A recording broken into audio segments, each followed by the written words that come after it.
Welcome to Random Thoughts, episode 76 today. This episode is a direct following from the McGregor-Mayweather fight last week, which was on Sunday. Did you get to see much of the... I saw a bit of it, yeah. Yeah.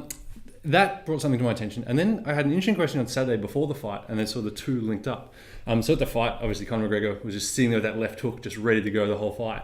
And it brought up the idea of punching power, and throwing power is connected to that as well. Yep. But then on Saturday, an athlete asked, I want to become a really good... He's a basketballer. I want to become a really good passer. How do I do that? Is it just bench press? And my first answer was, well, that's part of it, but it's not the entire picture. Yeah. Do you want to elaborate on the cannon from the canoe concept? Okay, let's talk about that first, and then we'll talk about punching itself. Yeah. Yeah, Sounds okay, good. Yeah. So I think this is kind of the foundation on which punching power comes. So I can't remember who coined the term, but I love the analogy. And the idea is it's foolish to shoot a cannon from a canoe because Literally, a literal cannon. Like if you shoot a cannon from a canoe, the canoe is just going to go backwards and maybe break. And so the point of that is that what you need is a really strong base, and in the shoulder, that is the shoulder blades. Like they are the base that is enabling that to operate. And often people get really obsessed with just the rotator cuff in terms of that. When you talk about base and foundation, you can go in further into the hips and the legs. Okay, that's even better. The shoulder blade is the base for the glenohumeral. So, like each one is built on top of a bigger base. The way I think about punching is that what you're trying to do is transmit force from the ground, transmit that kinetic energy from the ground and then apply it to someone's face. So that's punching. Up through the body and then out through the knuckles. Yeah. And so great punching power is not just I'm standing here and doing that.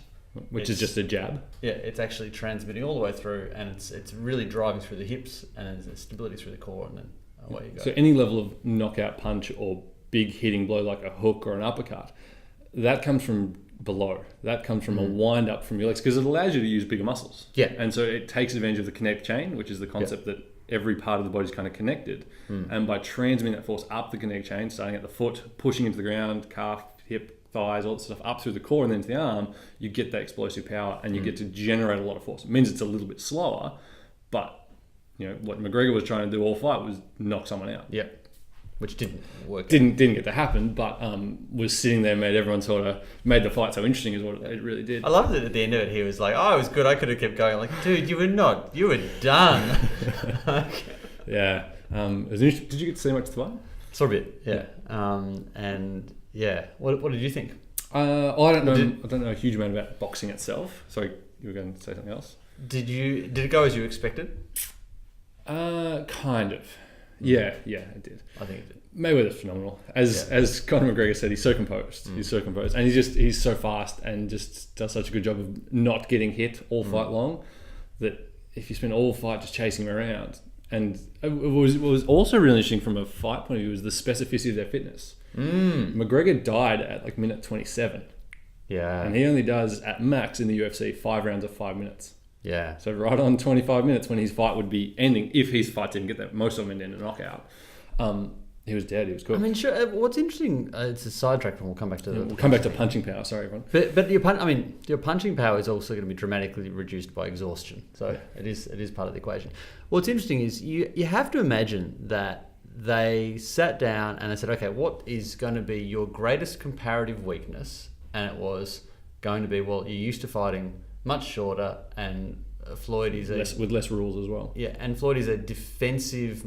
He's an avoid getting hit kind of a boxer as well. So it's just going to be a matter of trying to match it with him in terms of endurance. So they must have trained for that.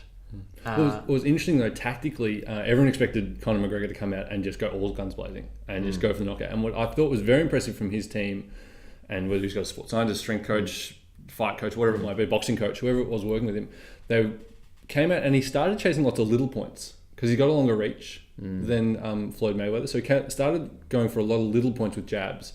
And so he sort of kept him, and he's a southpaw, so he kept right hand up, and he just was going for lots of little, not going to do much damage, but get lots of points on the board early, as a way of maybe trying to make Floyd nervous because he was leading at round 6.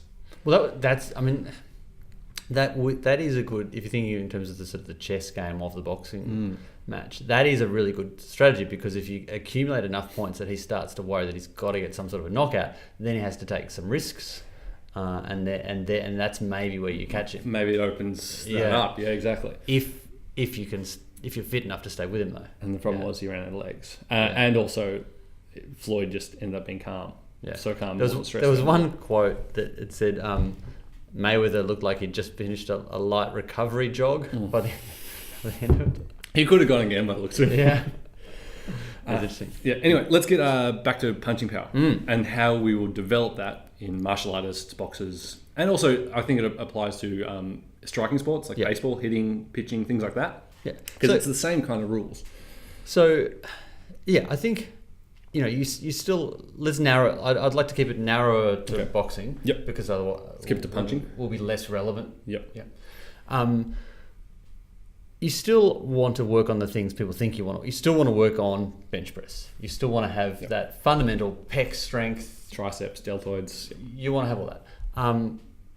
But everyone does that. That's the box that gets ticked and then ticked again. I think in particular you want to work on, if we're working out way, if we're going to go reverse foundation. So from the pointy top down. We'll go out of order. Yeah. So pecs is the obvious one. Triceps, wrist strength to keep things straight. Yep. And then comes rotator cuff. And the big deal about rotator cuff is you want a rotator cuff that is able to maintain a really nice orientation of the shoulder of the ball in the socket, so that when you're throwing that punch, it's actually controlling things nicely. Keep that joint snug. Yeah. So it's super important. But then the importance of the scapular rhythm is massive, because if those shoulder blades are able to protract really nicely, retract nicely, if they're able to dance, then the rotator cuff has so much less work to do. Yeah, because the traps, the serratus, the lats are doing their job. Yeah.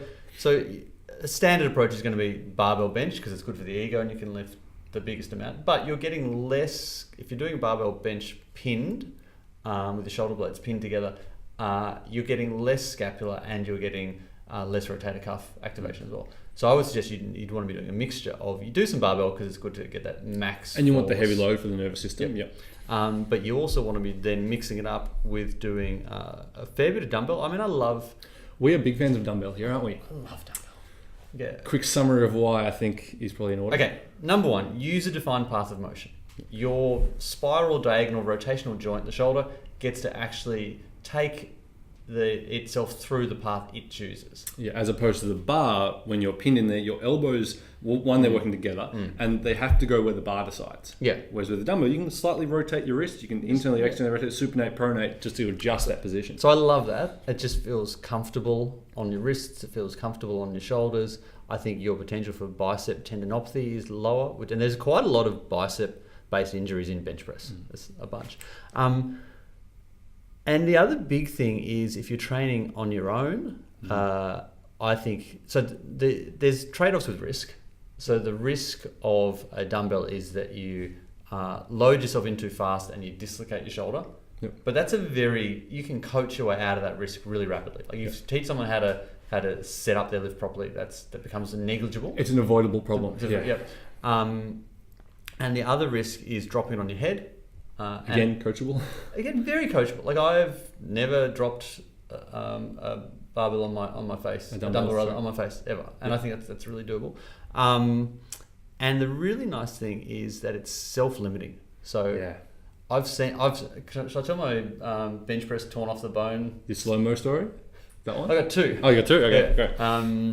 So the slow-mo story, and this is the avoid one, is I saw an athlete who's benching away. This is before me. This is ages ago. A long time ago, yeah. Benching away, and he just lost control. It just started to drift out into external rotation. So it got to the point where it was kind of falling out. And instead of just letting go of the dumbbell and conceding the rep, he tried to literally arm wrestle it back in.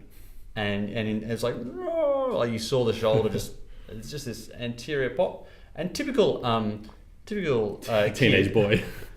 He's like, it feels all right. I think I can keep benching. I'm like, no. I think you're done today. But yeah, you can coach out of that. So that's if you're really teaching people well how to lock in, that's fine.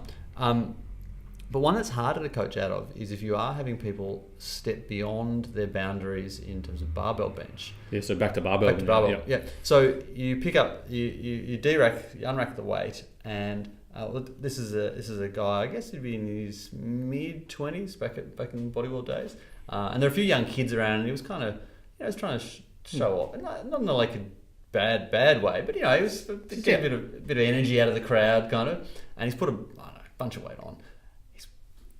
Got the weight there, and about half goes to lower it to the chest. It goes to lower it, and he realizes that the thing is, you only find out you can't handle the weight when you hit that sticking point on barbell. So you don't. Yeah, because at end range, it's easy. Because we're stronger eccentrically than concentrically. With dumbbells, you start from the bottom. Yeah, and everyone's like, I'm fine with dumbbells except that first rep because you're starting from the bottom and you have to get up to the top. So with bar, you come down first, and then you get to the bottom. It's like, then you're in trouble. Yeah, so you only find out whether you can handle the weight or not when it's, and at that point your choices are push if you feel the pec starting to tear, push back through to get the weight up with a torn pec, or continue lower and tear the pec. It's like the two options are torn pec or torn pec. Well, there's a third. You let go of the bar and it slices you in half. Yeah, because and a heavy bar will slice a person's rib cage, like not slice, but it will go through them almost like butter. Not nice. Yeah. Which brings up an important side note: never use false grip. Yeah. Full serious. Yeah, I can't think. Someone will say, "Oh, but you have to use it for something," but I can't think of an example where I would encourage someone to use it. Not on a barbell bench. No. But anyway, so what I love about the dumbbell is, it's giving you a better quality workout for your rotator cuff. It's a better quality workout in terms of the line of movement. So it's nicer on the bicep tendon, the glenohumeral joint. Better. And you can only pick up a weight. You can only bench the weight you can get up. So it's built-in self-limiting. So it means that teenagers... So it's an anti-ego lift in a lot of ways. Yeah, and it's an anti-bad judgment lift. Yep. If you've got bad judgment, you actually can't... Well, you get in... I can't do this, as opposed to the other way. Yeah. I'm going to link in the show notes to the Danger Blind episode from my 25th birthday, 18 months ago now. Any male under the age of probably 25 should put themselves in the bad judgment category. When you're under 25 as a male, the part of your prefrontal cortex that assesses risk, not available to you. It's like running on 10%. It's barely there. So that's why we take a lot more risk. Yeah. So I'd be doing dumbbell. I'd be priming that if you're a fighter with a little bit of rotator cuff activation type stuff, in the same way that we activate glute med, glute max. Like we talked about last week. Yep. Activate that a little bit. And then I'd be doing power push-ups. Yeah, sorry, I was just about to say some push-ups. Because we talk, if there's a continuum from completely closed, completely pinned scaps, from barbell, dumbbells are slightly better because you've got the user-defined motion. And then for a completely free scap, to get your serratus anterior engaged, you get the scaps really moving on that rib cage, a push-up. But for a fighter, a power push-up. Yeah. An explosive push-up. A regular push-up's wonderful because you've got to have the stability through, there's a bit of anterior stability through your core. There is the ability for your shoulder blade to protract and to dance around your rib cage. It's awesome. But the problem is they're too easy. Yeah, and you can bust out 50 and it becomes an endurance exercise, not a power or strength exercise. You actually just want to be able to have maximum power expressed in that 1 second or less. And I think the power push-up is amazing for that. And so it's literally just push up as fast as you can. And some people will clap. Or if your name is Stefan, you clap behind your back and in front of you. So if you want to see something cool, check out the summary. Which is up today as well. We're up on the same day. Our summary video this month, Stefan, who's congratulations on your national championship. Yeah, awesome. Steph. Awesome karate athlete. Phenomenal. And he sent me a bunch of the footage, and those guys are not so much powerful, but so quick. Yeah. Like, I punch him and I frame by frame, there's like 4 punches or 4 flurries. Yeah. It's insane the speed they move. They're awesome. But he can do a clap in front and a clap behind and then catch it beautifully. Not like a struggled catch down the bottom, catches it with ease.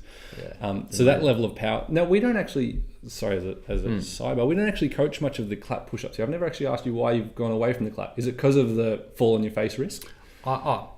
It's a bit of the fall on your face risk, but I think it's more that what people end up doing is when they're doing the clap is to prove that you've got air. It's like audible. I'm off. I've done this. Everybody look. But it's a bit like doing a box jump to a box that's too high. So it gets the tucking effect. I think. Yeah. Gotcha. And I think then if you miss time it and you're coming back down with your hands, you're kind of in a narrow grip position with your elbow. I would rather potentially throw the shoulder forward. I'd rather just you get in a good push-up position and just throw the earth away as fast as you can, Yep. and then come back and make a nice, comfortable eccentric catch. What's the equivalent of glutey for the shoulder? Yeah, Latty? like catch it with Pecky. your pec. Nice, pecky catch. nice pecky catch. Yeah, so you're not jarring on your shoulder or your elbow joints. Yeah, I just think it's got more longevity, and I think it's. I think with power movements, you want to be able to focus. If you're channeling intent to move, that's the thing you're after, and I think you want to be able to keep it really simple. It's I will give every ounce to this 1 minute. It's just like It's a half a second of work. Yeah. And if you're having to think about, I'm going to be doing this next, and it's like a fancy handshake when you just don't need it. It becomes a dance, not an explosion. Yeah. Yeah. Yes, that's why. Yeah. For fighters as well, actually use the handles. The handles. The push-up handles where you can get your wrist in neutral. Yeah, because if you're going to spend any time striking things with your hands, you need strong neutral wrists. Yeah. Any time spent extending or hyperextending it is going to jar up through those carpals and could create some problems. So with the handles, you just take the handle with you. Yeah. And you've got a little stable base to land on. I think it's great. Yeah. So you do all that, and they're all to greater or lesser extent the obvious things you can do for punching power. Yeah, and that's really the top of the pyramid when we talk about the canoe. Yep. And then you come down to actually, sorry, that's the cannon. Yeah, that's the cannon. So the cannon is now built. Yeah. And sorry, before we move on to the canoe, I suppose, or your boat, with the cannon, you also want a good, like, I don't know what they're called, but like, you know how cannons are on wheels and they're like got a base. Yep. Like in pirate boats, like base. But I don't use base though, because base is also like the foundation, which is then the boat. I'm talking about traps. And traction strength. You think like okay. Because when you throw the punch, you also want to be eccentrically strong through your rotator cuff, through your traps, through your lats, to be able to decelerate the arm so that it doesn't fly off your shoulders. And that's quite counterintuitive. So the importance there is you should be really good at doing an inverted row, doing a chin up, doing things that reverse flies, open books, doing things that are strengthening your ability to pull the shoulder blades together. Which to a lot of people they're like, no, but it's the opposite. It's like, well, yeah, but the stronger your shoulder blades are at pulling, the more stable your shoulder joint is. Therefore, the more you can bench. Because the rotator cuff is sitting happy, it's doing less work, and the pecs can be like, all right, I got this, let's go. Like probably the number one way to get a better pushing strength is to increase your pulling strength. Therefore, you can push more aggressively because you've got more stability. Which is why with Davey's bench press program that he's on, I've got him doing really heavy chins. Really focusing on increasing his ability to get the shoulders down and back with good force. Yeah. Yeah, and particularly, and it's the same. Like that's why I love inverted row, because inverted row is a push up in reverse. Yeah. So you do all that. That's your cannon. Yep. And so, geez, we're cut ourselves fine for both building. So moving down the body, we're now into the core, and a lot of people will do heaps of crunches, and even those hilarious standing on a Swiss ball, push me, pull me, like that guy that. Pushing and pulling at the same time. Bouncing on a Swiss ball. I don't know that guy's name, and I don't want to call anyone by name, but that makes me so mad that the name that some people have given to that is functional training, because it's not functional. Yeah, like it's It's literally the furthest away you can get. So function is transmitting force from the ground. The furthest you can get from that is to suddenly make the ground. It's like practicing boxing on an ice skating rink in bare feet, or practicing swimming in a sandbox. Like it's just it's so not close.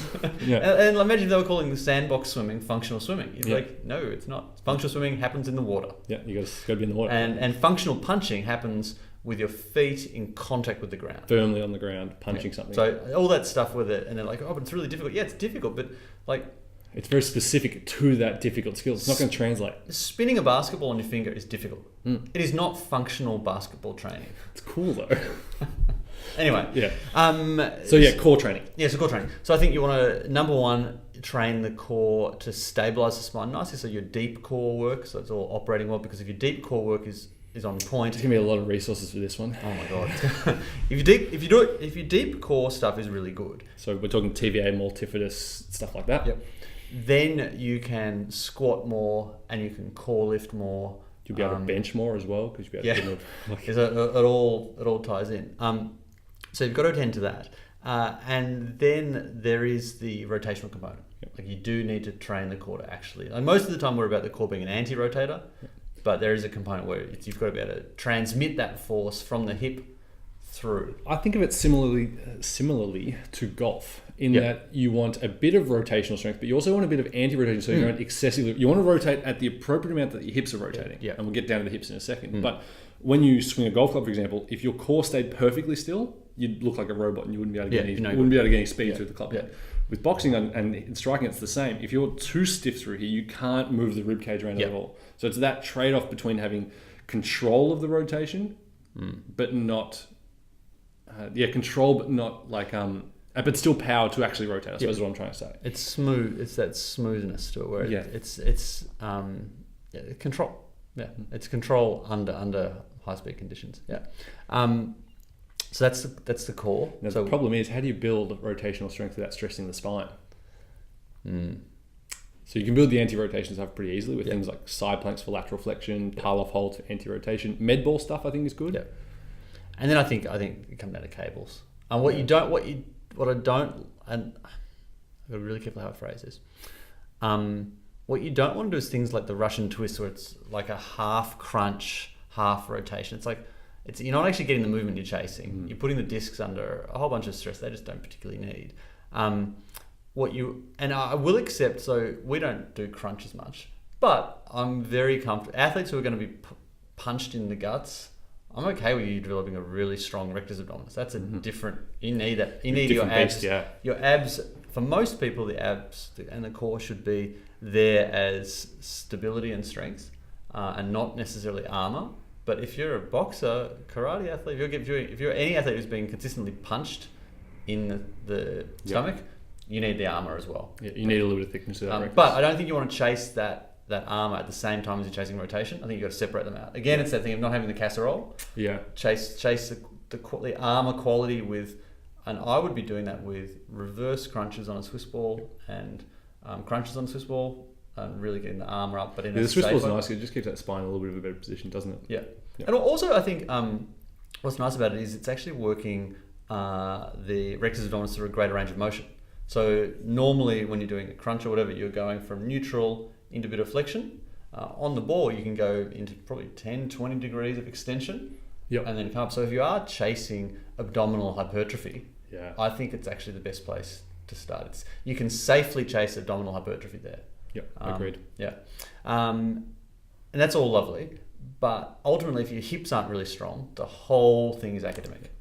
So that's where that explosive core lift, if you maybe pick one movement, that's the movement explosive core lift, for sure. And fighters, I mean, the thing I love about training fighters is they are so far ahead of the game in terms of their intent to move game. Yeah. They're taught from such a young age that it's all about summation of force. Yep. They know that it's about intensely summing that force up and then kind of transmitting that. They know that rapidly too. Yeah, and so when you teach them, okay, I want you to do. When you explode, push the ground away as fast as you can. And their breathing is so good too. Yeah. Particularly, I find the karate guys, their breathing is really on point. It's like, it's just great. And so sometimes I have to slow them down. I remember to Stefan, because he was so powerful. I said, let's just slow you down a little bit and let's just get a little more time. You're so powerful, you're not getting enough time under tension through your pecs. A lack of hypertrophy, sort of stimulus going on. Yeah. Because we don't want heaps for him, but I just wanted a tiny bit more. It's really interesting. But as a rule, you don't have to teach that too much. But then, heavy core lift, heavy squat, so you can build that hip and that lower body, knee strength and quads and glutes, and then you're ready to go. And then that's your true foundation. That allows you to really push. Same as with a vertical leap with sprinting, allows you to push into the ground. And then for them, it's just about seeing that force up through the core into the arm. And don't forget calves. Calves are good. Calves are nice. Yeah. Especially for karate. I was watching some of Steph and Yelena's footage. Yeah. They bounce a lot in karate, and martial arts is the same. And boxing, there's a lot of bouncing. Yeah. And so it's a thing where it's a total body thing. And you want to work every part of that chain, and you want to find what your weak link is, because people will tend to overdo the bit they're great at and underdo the bit they suck at. Whereas you really want to find, okay, what's the weak link in that chain? And that might be calf strength, that might be hip strength, that might be hip flexibility. To get that power and get the extension through the hip, through the glutes. To wrap up though, what do you think the biggest, if you had to pick the big rock, what's the one most common limiting factor, do you think, in terms of punching power? I think hip strength. I think it's actually putting force into the ground with something like a core lift. Yeah. Uppers usually dealt with even just your punching practice and actually sparring. Yeah. But hip strength to transfer to actually get more force into the core to create more. It's the most important bucket, and it's often the emptiest bucket. I agree. Nice. Yeah. Cool. Excellent. All right, there will be so many show notes. Show notes for days. Thanks very much, everyone. We'll see you next time.